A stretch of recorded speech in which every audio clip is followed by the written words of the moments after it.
এখনো পর্যন্ত আমার মতো গুনাহগারের মুখ থেকে আরও কিছু কথা শোনার জন্য যারা বসে আছেন, তাদের জন্য আমি পবিত্র কোরআনের যে আয়াত আল্লাহ সর্বশেষে নাজিল করেছিলেন সেই আয়াতটি তিলাওয়াত করেছি। এই আয়াত আল্লাহ পাক রব্বুল আলামিন সর্বশেষে নাজিল করেছে। সর্বপ্রথম কোরআনের যে আয়াত নাজিল করেছিলেন সেই আয়াতটি ছিল ইকরা বিস্মি রাব্বিকাল্লাযী খালাক, তোমার সেই রবের নামে পড়ো যিনি সৃষ্টি করেছেন। এই আয়াত নিয়ে যখন জিবরিল ফিরিস্তা রাসূল করিম সাল্লাল্লাহু আলাইহি ওয়াসাল্লামের কাছে এসেছিলেন, বলেছিলেন ইকরা, এর অর্থ হলো আপনি পড়ুন। জবাবে রাসূল বলেন মা আনা বিকারিইন, আমি পড়ুয়া নই, আমি পড়নেওয়ালা না। আবার জিবরিল বলেছিলেন ইকরা, পড়ুন। আবার রাসূল জবাব দিলেন মা আনা বিকারিইন, আমি পড়ুয়া নই। তারপরে জিবরিল ফিরিস্তা রাসূল করিম সাল্লাল্লাহু আলাইহি ওয়াসাল্লামের সাথে মুআনাকা করলেন। মুআনাকা শব্দের অর্থ হইল কাঁধে কাঁধ মিলানি। সালামের পরে যে আমরা মুসাফা করি, এই মুসাফার পরে এই মুআনাকা করার সুন্নত, এর অর্থ হইল কাঁধে কাঁধ মিলানি। এটাকে অনেকে বুক মিলানি বলে থাকে, এটা ভুল। বুক মিলানি বলাটাও ভুল, বুক মিলানিটাও ভুল। বুক মিলানি সুন্নত না, কাঁধ মিলানি সুন্নত। হযরত জিবরিল ফিরিস্তা রাসূল করিম সাল্লাল্লাহু আলাইহি ওয়াসাল্লামের সাথে মুআনাকা করলেন। মুআনাকা করে বললেন ইকরা বিস্মি রাব্বিকাল্লাযী খালাক, আপনার সেই রবের নামে পড়ুন যিনি সৃষ্টি করেছেন, অর্থাৎ আল্লাহর নামে পড়ুন। এই ঘটনার বিভিন্ন ব্যাখ্যা আছে, এর মধ্যে একটা ব্যাখ্যা হইল যতক্ষণ পর্যন্ত জিবরিল বলেছেন পড়ুন, ততক্ষণ পর্যন্ত রসুল পড়েননি। যখন জিবরিল বলেছেন আল্লাহর নামে পড়ুন, তখন রসুল পড়া শুরু করেছেন। এর মাধ্যমে রসুল শিক্ষা দিয়েছেন যে কোনো পড়ার দ্বারাই মানুষ মানুষ হতে পারে না, একমাত্র আল্লাহর নামের পড়ার দ্বারা মানুষ মানুষ হতে পারে। এই আয়াত আল্লাহ পাক রব্বুল আলামিন সর্বপ্রথম নাজিল করেছিলেন যে তুমি আল্লাহর নামে পড়ো। তারপরে সর্বশেষে আল্লাহ যে আয়াত নাজিল করেছিলেন সেই আয়াতটি হলো ওয়াত্তাকু ইয়াউমান তুরজাউনা ফীহি ইলাল্লাহ, তোমরা ওই দিনকে ভয় করো যেদিন সবাই মিলে আল্লাহর কাছে ফিরে যেতে হবে। সুম্মা তুওয়াফা কুল্লু নাফসিম মা কাসাবাত ওয়া হুম লা ইউজলামুন, সেদিন প্রতিটি মানুষকে আপন আপন কর্মফল দেওয়া হবে। কর্মফল দেওয়ার বেলায় কারো সাথে বিন্দু মাত্র অবিচার করা হবে না। আল্লাহ পাক রব্বুল আলামিন একটা ক্লাসরুমে সারা জগতের সমস্ত মানুষকে একটা সবক পড়াইছেন। তারপরে সেই সবকের পরীক্ষার জন্য আরেকটা পরীক্ষার হলে পাঠাইছেন। পরীক্ষার ফল ঘোষণার জন্য আরেকটা মাঠে দাঁড় করাইয়া ফলাফল ঘোষণা করবে। আমাদের সমাজে যেভাবে নিয়ম আছে, যে কোনো শিক্ষা প্রতিষ্ঠানের একটা আছে ক্লাসরুম, একটা আছে পরীক্ষার হল, আর একটা আছে ফল ঘোষণার বোর্ড, ব্ল্যাকবোর্ড। ঠিক তেমনিভাবে আল্লাহ পাক রব্বুল আলামিন সারা জগতের সমস্ত মানুষকে একটা ক্লাসরুমে দাঁড় করাইয়া একটা সবক পড়াইছে। সেই ক্লাসরুমটা কোন জায়গা ছিল মুফাসসিরিন কেরাম তাফসীরের কিতাবে লিখেছেন সেটা আরফার ময়দান। হাজি লোকেরা হজে গেলে পরে জিলহজ মাসের 9 তারিখে যে ময়দানে সারাদিন অবস্থান করেন, এই ময়দানটার নাম আরাফার ময়দান। এই আরাফার ময়দানে আল্লাহ আদম আলাইহিস সালামের পিঠের মধ্যে আল্লাহর কুদরতি হাত বুলাইলেন। আল্লাহর কুদরতি হাত বুলাইয়া কিয়ামত পর্যন্ত আদমের বংশে যত মানুষ জন্মগ্রহণ করবে সমস্ত মানুষকে ছোট ছোট পিপিলিকার আকারে বের করে আরফার ময়দানে দাঁড় করাইলেন। দাঁড় করাইয়া আল্লাহ প্রশ্নোত্তরের মাধ্যমে একটা সবক শিক্ষা দিলেন। আল্লাহ প্রশ্ন করলেন সমস্ত আদম সন্তানকে আরফার ময়দানে দাঁড় করাইয়া, আলাস্তু বিরব্বিকুম, তোমাদের সকল চাহিদা পূরণের মালিক কি আমি আল্লাহ নই? এই হইল রব শব্দের মর্মার্থ। আমি আল্লাহ কি তোমাদের রব নই, এর অর্থ হইল আমি কি তোমাদের সকল চাহিদা পূরণের মালিক নই? আমরা একটু লক্ষ্য করলেই বুঝতে পারি যে আমার যা কিছু লাগে সব কিছু দেওয়ার মালিক একমাত্র আল্লাহ। যেমন ধরেন কুলের শিশুর পান করতে দুধ লাগে, দুধের দরকার। সন্তানকে, কুলের সন্তানকে দুধ দেওয়ার মালিক তার মা না, আল্লাহ পাক রব্বুল আলামিন মায়ের বুকে দুধ সৃষ্টি করে দেন। মায়ে শুধু তার বুকের দুধটা সন্তানের মুখে উঠাইয়া দেয়। দুধ দেওয়ার মালিক না শুধু মুখে উঠাইয়া দেয়? তাহলে দুধ দেওয়ার মালিক কে? আপনারা যারা কৃষিকাজ করেন, আপনারা ফসল ফলানির মালিক না, আপনারা শুধু ফসলের চারা রোপণ করেন। ফসল দেওয়ার মালিক আল্লাহ। এইভাবে মানুষের জীবনে যা কিছু দরকার সব কিছুর দেওয়ার মালিক একমাত্র আল্লাহ। এই হইল রব কথার অর্থ। আরাফার ময়দানে সমস্ত মানুষকে, আদম আলাইহিস সালাম থেকে নিয়ে কিয়ামত পর্যন্ত যত মানুষ পৃথিবীতে জন্মগ্রহণ করে আসবে সমস্ত মানুষকে ছোট ছোট পিপিলিকার সমান ক্ষুদ্র আকারে দাঁড় করাইলেন। দাঁড় করাইয়া জিজ্ঞাসা করলেন, আলাস্তু বিরব্বিকুম, আমি কি তোমাদের রব নই? তোমাদের সব কিছু দেওয়ার মালিক কি আমি আল্লাহ নই? তখন সমস্ত মানুষের জবাব দিয়েছিল, বালা, হ্যাঁ, আপনি আমাদের সব কিছু দেওয়ার মালিক। একটু আগে পিছে জবাব দিছে। সর্বপ্রথম জবাব দিছেন সমস্ত নবী রাসূলগণ, তারপরে দ্বিতীয় পর্যায়ে জবাব দিছেন সমস্ত মুমিন মুসলমানগণ, তারপরে যারা বেদিন কাফির তারাও জবাব দিছে। এইভাবে দফায় দফায় সমস্ত মানুষের জবাব দিলেন যে আপনি আল্লাহ একমাত্র আমাদের যা কিছু লাগে সব কিছু দেওয়ার মালিক। এই হলো আরফার ময়দান, মানব জাতির ক্লাসরুম। সমস্ত আদম সন্তান হইল সেই ক্লাসের ছাত্র, আল্লাহ নিজে হইলেন সেই ক্লাসের শিক্ষক।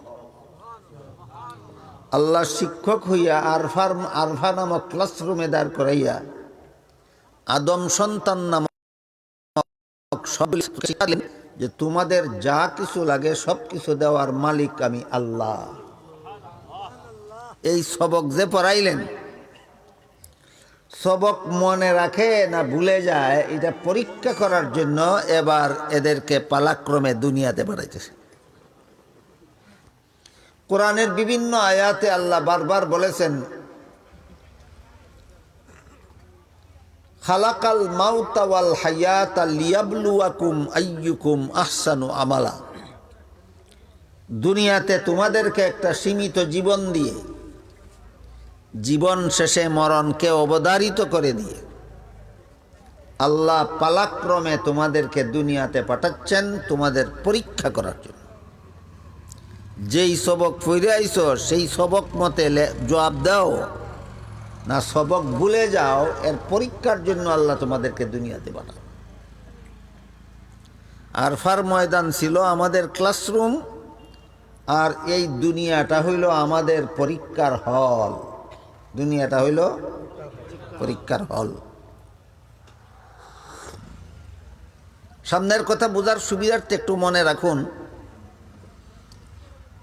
ক্লাসরুমে কোনো শিক্ষার্থী জবাব না দিয়ে বিরত থাকেনি, নীরব থাকেনি, এবং কোনো পরীক্ষার্থী ভুল জবাব দেয়নি। সমস্ত আদম সন্তান ওই ক্লাসরুমে বলেছিল, হ্যাঁ আল্লাহ, আপনি আমাদের সব কিছু দেওয়ার মালিক। কেউ নীরব থাকেনি, কেউ ভুল জবাবও দেয়নি। তাহলে ক্লাসরুমে কি কেউ নীরব ছিল না কেউ ভুল বলেছিল? না, সবাই সঠিক জবাব দিয়েছিল। সবাই সঠিক জবাব দিয়েছে। জবাব যা দিয়েছ তা ভুলে যাও না স্মরণ রাখো, এটা পরীক্ষার জন্য আল্লাহ এখন দুনিয়াতে পাঠাইছে। তাই আল্লাহ বলেন, ওয়ায়াস্তাখলিফাকুম ফিল আরদি ফায়ানজুরা কাইফা তা'মালুন। হে মানুষেরা, তোমাদেরকে দলে দলে পালাক্রমে আল্লাহ দুনিয়াতে পাঠাচ্ছেন যাতে তোমাদের পরীক্ষা করেন তোমরা কিভাবে চলো, কোন কাজ করো, যেই সবক পড়াইছ সবকের অনুকূলে কাজ করো না সবকের বিপরীত কাজ করো। এখানে একটা প্রশ্ন আছে যে আল্লাহ কি পরীক্ষা নেওয়ার আগে জানতেন না দুনিয়াতে আসলে কে পাশ করবে আর কে ফেল করবে?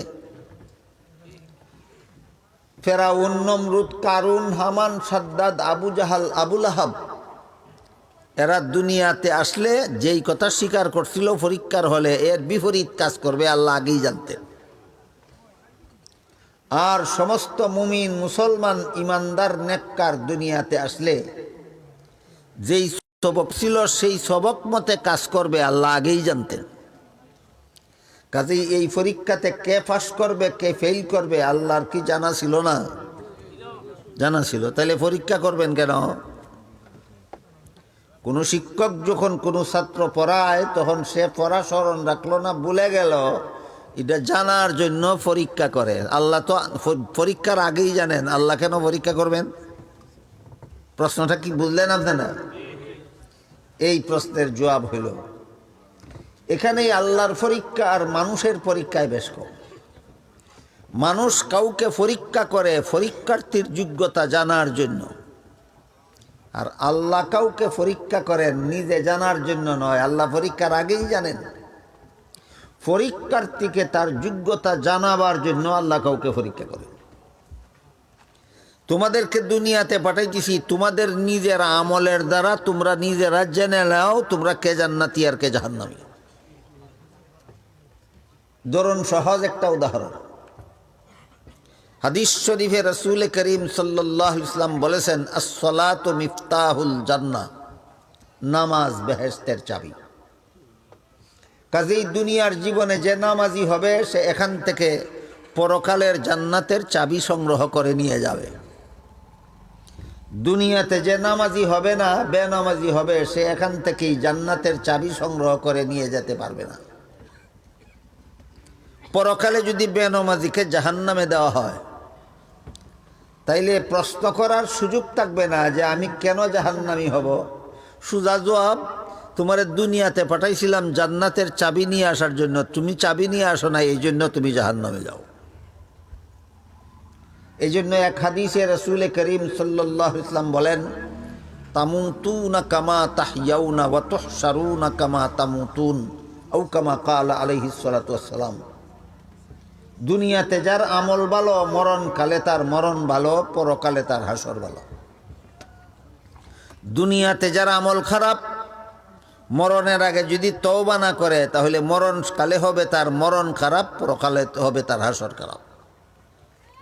কথাটা আরো সহজে বোঝাবার জন্য আপনাদেরকে একটা উদাহরণ দিচ্ছি, শুনুন। একদল ছাত্র পরীক্ষার হলে ঢুকলো পরীক্ষা দিতে। যারা পরীক্ষার হলে ঢুকে তারা সবাই কি প্রশ্নের জবাব লিখতে পারে? যারা লিখতে পারে না এরা কি পরীক্ষার ফল ঘোষণার পরে জানবে পাস না ফেল? না পরীক্ষার হলে বসে বসেই মনে মনে টের পায়? ঠিক তেমনিভাবে আল্লাহ আমাদেরকে দুনিয়াতে পরীক্ষার জন্য পাঠাইছে।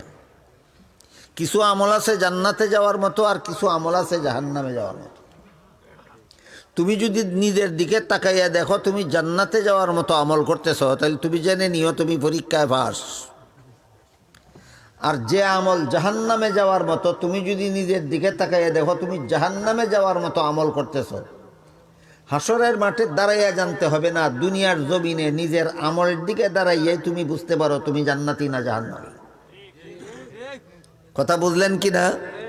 কাজেই দুনিয়াটা হইল সারা দুনিয়ার মানুষের জন্য পরীক্ষার হল, একটা ক্লাসরুম, একটা পরীক্ষার হল, একটা ফল ঘোষণার জায়গা, মাঠ। ক্লাসরুম হইল আরফার ময়দান, পরীক্ষার হল হইল দুনিয়া, আর ফল ঘোষণার মাঠ হইল হাসরের ময়দান। ফল ঘোষণার মাঠ হইল হাসরের ময়দান। দুনিয়া যে পরীক্ষার হল, এই কথাটা এতক্ষণে বুঝলেন তো? দুনিয়াটা হইল মানুষের জন্য পরীক্ষার হল। পরীক্ষার হলে যেভাবে ছাত্র প্রশ্নের জবাব ভুল লেখলেও বাধা দেওয়ার নিয়ম নাই, ঠিক তেমনিভাবে দুনিয়াতে যদি কেউ সত্য ধর্ম ইসলাম ছাড়া অন্য কোনো ভ্রান্ত ধর্ম পালন করে, তার ধর্ম পালনে বাধা দেওয়ার নিয়ম নাই। ইসলাম ছাড়া অন্য ধর্মে বাধা দেওয়ার নিয়ম নাই, এই কারণে কোনো আলেম অন্য ধর্ম পালনে বাধা দিতে বলেন না, কোনো মুসলমানও অন্য ধর্মে বাধা দেয় না।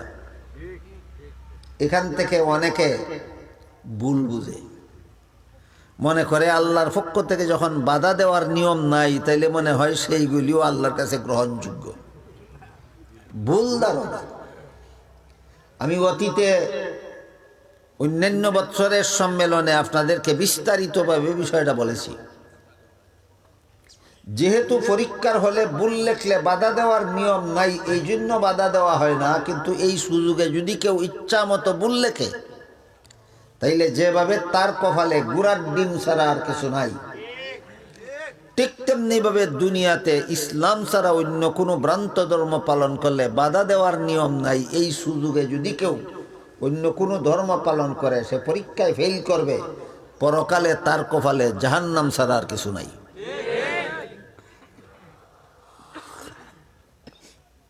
এতক্ষণে আমরা দুইটা জিনিস বুঝলাম। একটা হলো আমাদের ক্লাসরুম ছিল কোনটা? আরফার ময়দান। সবক কি ছিল? আমার সব কিছু দেওয়ার মালিক আল্লাহ। তুমি যদি সব কিছু দেওয়ার মালিক আল্লাহ, এই সবক পইরা যদি দুনিয়াতে এসে থাকো, তোমার যা কিছু লাগে সব কিছু দেওয়ার মালিক যদি আল্লাহকেই তুমি বিশ্বাস করো, তাইলে তুমি চুরি করতে যাও কেন? তুমি ডাকাতি করতে যাও কেন? তুমি মানুষের সম্পদ অন্যায়ভাবে দখল করতে যাও কেন? তুমি চক্রান্ত করো কেন? তুমি বাটপারি করো কেন? তুমি মানুষের সাথে ধোঁকাবাজি করো কেন? মানুষের সম্পদ আত্মসাৎ করো কেন? বোঝা গেল তোমার সবক ভুলে গেছো, সবক ভুলে গেছো। পরীক্ষা পাস,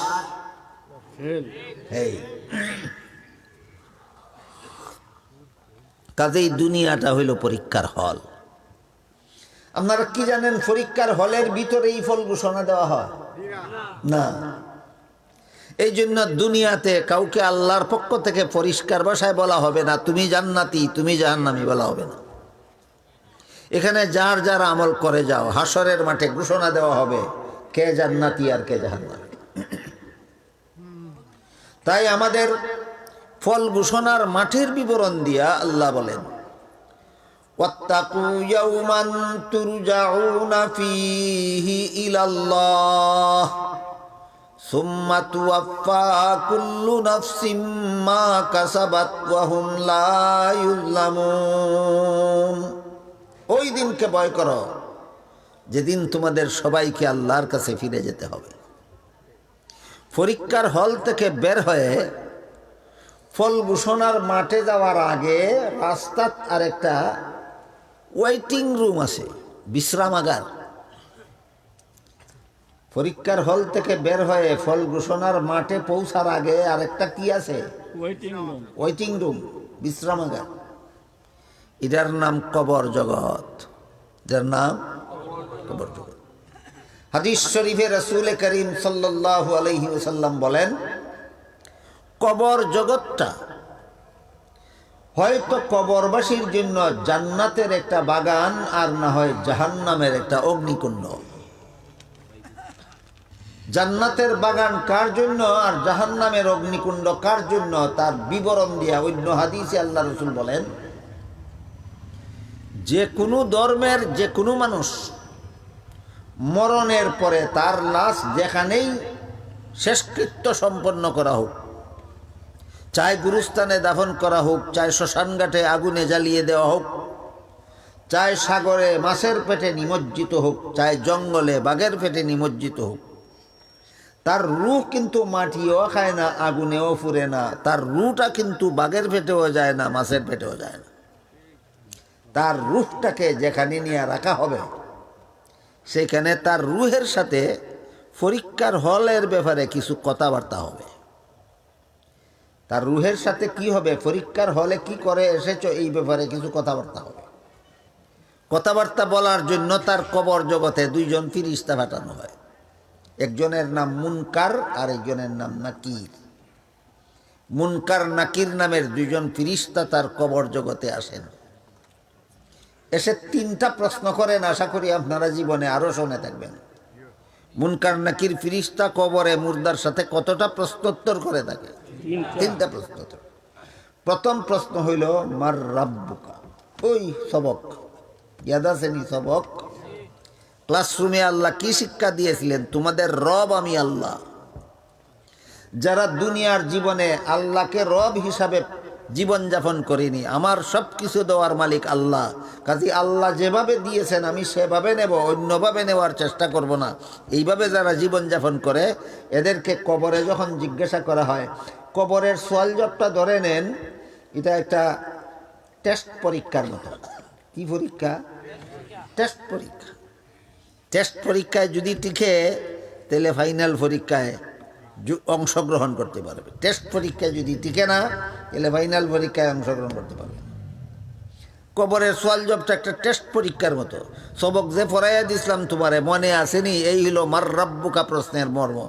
কৌশাই তোমার রবকে, যদি আল্লাহকে রব হিসাবে মেনে জীবনযাপন করে তাকে, তাহলে জবাব দিতে পারবে রব আমার আল্লাহ। আপনাদের মধ্যে কেউ যদি বলতে পারেন 2 নম্বর প্রশ্নটা কি হবে, তাহলে একটু দয়া করে বলুন। মা দিনুকা বাংলা অর্থ কই? তোমার ধর্ম কি? কবর জগতে প্রতিটি মানুষকে প্রশ্ন করা হবে 2 নম্বরে, তোমার ধর্ম কি? তখন যদি কেউ জবাব দেয় আমি ধর্মের পক্ষেও নাই বিপক্ষেও নাই, উপায় নাই, উপায় নাই। আযাব গজব কবর থেকেই শুরু হয়ে যাবে। আযাব গজব কবর থেকেই শুরু হয়ে যাবে। কেমন আযাব গজব? হাদিস শরীফে রাসূল করিম সাল্লাল্লাহু আলাইহি ওয়াসাল্লাম বলেন, এই কবরে যে ব্যক্তি আমার ধর্ম ইসলাম এই জবাব দেওয়ার যোগ্যতা যার থাকবে না, আর এই জবাব দেওয়ার যোগ্যতা কার থাকবে না, যে দুনিয়াতে ইসলাম ধর্মকে একমাত্র সত্য ধর্ম হিসাবে গ্রহণ করবে না, তার কবরে আমার ধর্ম ইসলাম এই জবাব দেওয়ার সুযোগ থাকবে না, ক্ষমতা থাকবে না। সে বলতে পারবে না ধর্ম আমার ইসলাম। তখন তাকে আযাব দেওয়ার জন্য এমন একজন ফিরিস্তা পাঠানো হবে তার কবরে, যেই ফিরিস্তা কানেও শোনে না, চোখেও দেখে না। তোমার চিৎকার যদি ফিরিস্তা কানে শুনতো তাইলে তার কিছু দয়া মায়া লাগতো। তোমার কাকুতি মিনতি যদি ফিরিস্তার চোখে দেখতো তাইলে তার কিছু দয়া মায়া লাগতো। কোনো দয়া মায়া লাগবে না, কারণ তোমার চিৎকারও শুনবে না, কাকুতি মিনতিও দেখবে না। তার হাতে একটা লোহার গুর্জ দেওয়া হবে, দণ্ড দেওয়া হবে। হাদিস শরীফে আল্লাহ রসুল বলেন, ওই অন্ধ ফিরিস্তার হাতের লোহার গুর্জের দ্বারা বিশাল পাহাড়ের মধ্যে যদি একটা আঘাত করত, পাহাড় চূর্ণ বিচূর্ণ হয়ে যেত। ওই দণ্ড দিয়া অন্ধ ফিরিস্তা আরম্ভ করব ফিটানি। কারে? যে কইব আমি ধর্মের পক্ষেও নাই বিপক্ষেও নাই। সেই মহাবিপদের সময় রক্ষা পাইতে হইলে দুনিয়াতেই বলতে হবে আমরা ইসলাম ধর্মের পক্ষে। কি বলতে হবে? দুনিয়াতেই আমরা ইসলাম ধর্মের পক্ষে, ইসলামের বিধানগুলি পালন না করার জন্য। ইসলাম ধর্মের পক্ষে আসি ইসলামের বিধান পালন না করার জন্য, না পালন করার জন্য। ভালো রকম মনে রাখবেন, কবরের এই আযাব গজব থেকে রক্ষা পাইতে হইলে জবাব দিতে হবে ধর্ম আমার ইসলাম। আর জবাব দিবার ক্ষমতা পাইতে হইলে দুনিয়াতে ইসলামের পক্ষে থাকতে হবে এবং ইসলামের কাজ করতে হবে। সেই শুধু কবরে বলতে পারবে ধর্ম আমার ইসলাম। এবার 3 নম্বর প্রশ্ন, বলতে পারেন কেউ? মুহাম্মাদুর রাসূলুল্লাহ সম্পর্কে তোমার মতামত কি? তখন জবাব দিতে পারবে। যদি বলতে পারে ধর্ম আমার ইসলাম, তাহলে জবাব দিতে পারবে মুহাম্মাদুর রাসূলুল্লাহ আল্লাহর নবী, আমি তার উম্মত। তখন আল্লাহ পাক রব্বুল আলামিন ফেরেশতাদেরকে বলবেন, তার কবরটাকে প্রশস্ত করে দাও, তার কবরে বেহেশতের বিছানা বিছাইয়া দাও, তার গায়ে বেহেশতের পোশাক পরাইয়া দাও, আর তার কবরের বাড়ির সাথে জান্নাতের দরজা করে দাও, যেন কিয়ামত পর্যন্ত কবরে শুয়ে শুয়ে জান্নাতের সুখ শান্তি ভোগ করতে থাকে। এটার নাম হইল ওয়েটিং রুম। এটার নাম হইল অপেক্ষায় আছে। যেই দিন পরীক্ষার হলে, যেদিন ফল ঘোষণার মাঠে ফল ঘোষণা দেওয়া হবে, সেই দিন সে জান্নাতে প্রবেশ করবে। এর আগ পর্যন্ত সে এখানে অপেক্ষমান থাকে। এই জন্য এটা ওয়েটিং রুম, এটা বিশ্রামাগার।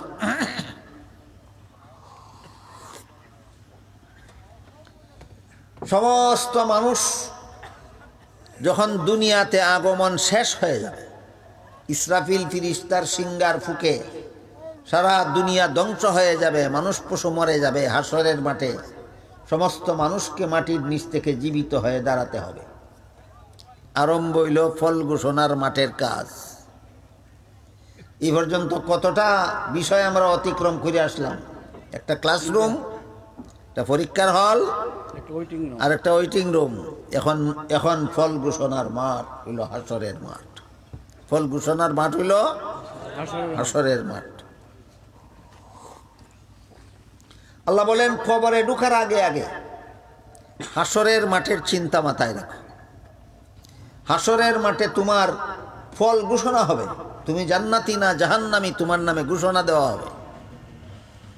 যারা খোদা দ্রোহিতামূলক কাজ করবে, আল্লাহ বলেন, ওয়াসিকাল্লাযীনা কাফারু ইলা জাহান্নামা যুমারান হাত্তা ইযা জাউহা ফুতিহাত আবওয়াবুহা ওয়া ক্বালা লাহুম খাজানাতুহা আলাম ইয়াতিকুম রুসুলুম মিনকুম ইয়াতলুনা আলাইকুম আয়াতি রাব্বিকুম ওয়া ইউনযিরুনাকুম লিকাআ ইয়াউমিকুম হাযা। খোদা দ্রোহীদেরকে হাসরের মাঠ থেকে ফেরেশতারা জীব জন্তুর মতো তাড়িয়ে নিয়ে যাবেন জাহান্নামের দিকে। জাহান্নামের দরজার পার্শ্বে নিয়ে যাওয়ার পর জাহান্নামের দারোয়ান ফেরেশতা শেষবারের মতো জিজ্ঞাসা করবে, দুনিয়াতে কি তোমাদেরকে আল্লাহর কিতাব শোনায়নি কেউ? শেষ বিচারের দিন জবাব দিতে না পারলে জাহান্নামে যেতে হবে, বলেনি কেউ? জাহান্নামে ঢুকাইবার আগে জাহান্নামের দারোয়ানে জিজ্ঞাসা করবে। এরা পাপিষ্টরা জবাব দিবে, কালু বালা ওয়ালাকিন হাক্কাত কালিমাতুল আযাবি আলাল কাফিরিন। আমাদেরকে আল্লাহর কিতাব শোনাইছিল, কিয়ামতের হিসাব নিকাশের কথা আমাদেরকে বলেছিল, সতর্ক করেছিল, কিন্তু তারপরেও আমরা বিরুদ্ধাচরণ করেছি। এই বিরুদ্ধাচরণের ফলেই আজকে আমরা ফল হিসাবে জাহান্নামের শাস্তি ভোগ করতে যাচ্ছি। এই হলো ফল ঘোষণা। এই জন্য আল্লাহ পাক রব্বুল আলামিন সূরাতুল ফাতিহার 3 নম্বর আয়াতে বলেছেন, মালিকি ইয়াউমিদ্দিন, ফল ঘোষণার দিনের মালিক আল্লাহ। এই ফল ঘোষণার দিন বলতে কিয়ামতের দিন বোঝানো হয়েছে। তারপরে আল্লাহ পাক রব্বুল আলামিন বলেন, ওয়াসিকাল্লাযীনা তাকাউ রাব্বাহুম ইলাল জান্নাতি যুমারান হাত্তা ইযা জাউহা ওয়া ফুতিহাত আবওয়াবুহা ওয়া ক্বালা লাহুম খাজানাতুহা সালামুন আলাইকুম তিবতুম ফাদখুলুহা খালিদিন। হাসরের মাঠ থেকে জান্নাতীদেরকেও নিয়ে যাওয়া হবে জান্নাতের দিকে। জাহান্নামীরা জাহান্নামের দরজার পাশে গেলে দরজা খোলার আগে জিজ্ঞাসা করব, জাহান্নামে যাওয়ার মতো কাজ করলে কেন? তারা বলবে, এটা আমার ভাগ্যে ছিল, আমাদের ভাগ্যে ছিল। জান্নাতীদেরকে যখন জান্নাতের দিকে নিয়ে যাওয়া হবে, দরজা খুলতে হবে না, জান্নাতের দরজা খোলা অবস্থায় আগের থেকেই তাদের অপেক্ষায় অপেক্ষমান থাকবে। মুফাসসিরিনে কেরাম তাফসীরের কিতাবে লিখেছেন, জান্নাতীদেরকে জান্নাতের দরজার সামনে নিয়ে গেলে দরজা তো আগের থেকেই খোলা থাকবে, কাজেই যাওয়া মাত্রই ঢুকে যাওয়ার সুযোগ থাকবে। থাকা সত্ত্বেও আল্লাহ পাক রব্বুল আলামিন জান্নাতীদেরকে জান্নাতের ঢুকার আগে জান্নাতের দরজার সামনে আবার বাধা সৃষ্টি করবেন, দিবেন না ইচ্ছা মতো জান্নাতে ঢুকতে। কেন বাধার সৃষ্টি করবেন? একজন জান্নাতি দুনিয়াতে আরেকজন জান্নাতির সাথে, একজন নেক আমলওয়ালা দুনিয়াতে আরেকজন নেক আমলওয়ালার সাথে, একজন হক্কানি আলেম দুনিয়াতে আরেকজন হক্কানি আলেমের সাথে ভুল বুঝাবুঝির কারণে কোন রকমের মনের গরমিল ছিল, মনোমালিন্যতা ছিল। দুজনই জান্নাতি, দুজনই নেক আমলওয়ালা, দুজনই হক্কানি আলিম। হয়তো কোনো ভুল বুঝাবুঝির কারণে, না হয় কোনো খুঁটিনাটি বিষয়ে তাদের মধ্যে মতানৈক্য ছিল, একজনের প্রতি আরেকজনের মনে দুঃখ ছিল। জান্নাতে ঢুকার আগে তাদেরকে মিলাইয়া দেওয়া হবে এবং প্রত্যেকটা জান্নাতি আরেক জান্নাতির প্রতি যত মনোমালিন্য ছিল সব ধুয়ে মুছে দূর করে দেওয়া হবে। কাজে এক জান্নাতি আরেক জান্নাতির সাথে মনোমালিন্য নিয়ে জান্নাতে প্রবেশ করবে না, প্রবেশ করার আগেই মনের এই কালেমা ধুয়ে মুছে মন পরিষ্কার করে দেওয়া হবে। এই অবস্থায় একেবারে সম্পূর্ণ আন্তরিক অবস্থা সৃষ্টি করে জান্নাতীদেরকে জান্নাতের ভিতরে প্রবেশ করানো হবে। জান্নাতের দারওয়ান ফেরেশতা বলবে, সালামুন আলাইকুম তিবতুম ফাদখুলুহা খালিদিন। হে জান্নাতীরা, তোমাদের প্রতি আমার পক্ষ থেকে সালাম, তোমরা ভাগ্যবান, তোমরা চিরকালের জন্য জান্নাতে প্রবেশ করো।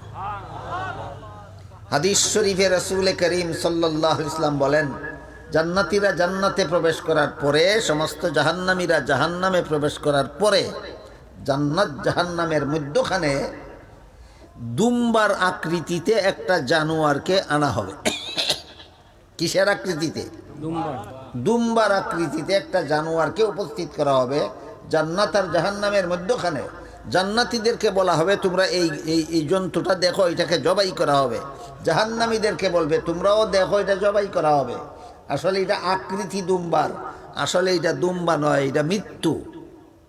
মৃত্যুকে জবাই করা হবে, দেখানো হবে যে মরণ রে আজকের থেকে মরণ ঘটাইয়া দেওয়া হইল।